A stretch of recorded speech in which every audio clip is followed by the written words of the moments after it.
This is Suffolk. In this video we are looking at Elizabeth I and the succession. So first of all we need to look at the contenders for the succession, because in the absence of an heir there was no obvious contender for the succession, and this meant that they would have to come from descendants of Henry VII. And the main Stuart claim came from Henry VII's daughter Margaret, who had married James IV. So James IV's granddaughter was Mary, Queen of Scots, who was the main contender for the throne. However, she was a staunch Catholic, and to many people this was unacceptable. The other Stuart claim came from Margaret's second marriage to the Earl of Angus, and their daughter, also called Margaret, was married to the Earl of Lennox. Now, whilst this was a weaker claim, many favoured it because of their Protestantism. And then the final thing is a Suffolk claim, and this came from Henry VII's youngest daughter's marriage to Charles Brandon, and their daughter had married Henry Grey, in which they had 3 daughters. Now, as we already know, Lady Jane Grey had already been executed, but she had 2 sisters, and they were Catherine and Mary. So Cecil was very insecure about the succession, and he attempted to do something unheard of in 1563. So Cecil and other members of the Privy Council used Parliament as a way of indirectly influencing the Queen into naming a successor. So they believed that Parliament should consider and advise on the matter of the succession, even if that was at the cost of a Queen's prerogative. So in 1563, Cecil drafted a succession bill in which he advised that in the event of a Queen's death without an heir, the authority of government would pass to the Privy Council. The Parliament would then elect a new monarch.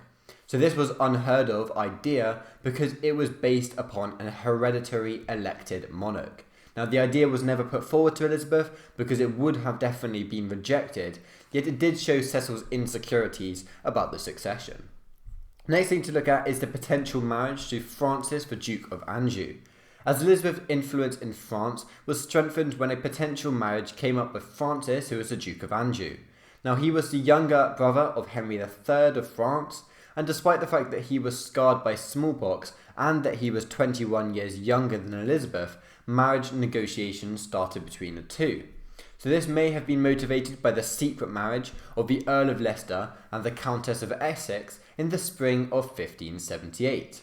It meant that at the beginning of 1579, the Duke's envoy Jean de Simier arrived with an entourage of 60 gentlemen, and as the Earl of Leicester was violently opposed to the marriage, he accused Simier of practicing the black arts of enchantment upon the Queen. So the Duke of Anjou arrived in August, and he was able to make a positive impression with the Queen. So this meant that she assembled her council in order to give advice on the marriage. Now, 7 of the councillors were against the marriage, whilst 5 were for the marriage. So the Queen argued of the merits of the marriage, yet she knew that the marriage would be very difficult to gain support in the strongly Protestant Parliament. So the Duke of Anjou returned to Elizabeth in 1581 with the intention of forging a marriage with Elizabeth. So Elizabeth wanted to alarm the Spanish king with the threat of an Anglo-Spanish alliance, but he didn't want to provoke Spain into war.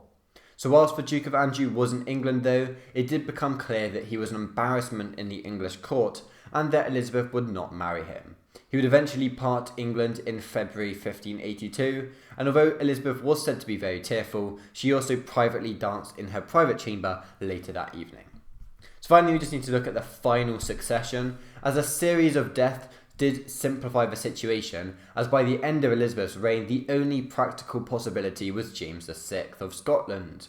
So Elizabeth had been criticised for many for not naming a successor, yet it was able to both maintain diplomacy abroad and prevent disagreement over the succession. Now, in the end, even though Elizabeth never actually agreed to the succession, James VI succeeded the throne with universal acceptation. This was partly because of Robert Cecil, who had kept in contact with James VI since before Elizabeth's death and ensured his untroubled succession. So thank you for watching this video, and see you soon. Bye.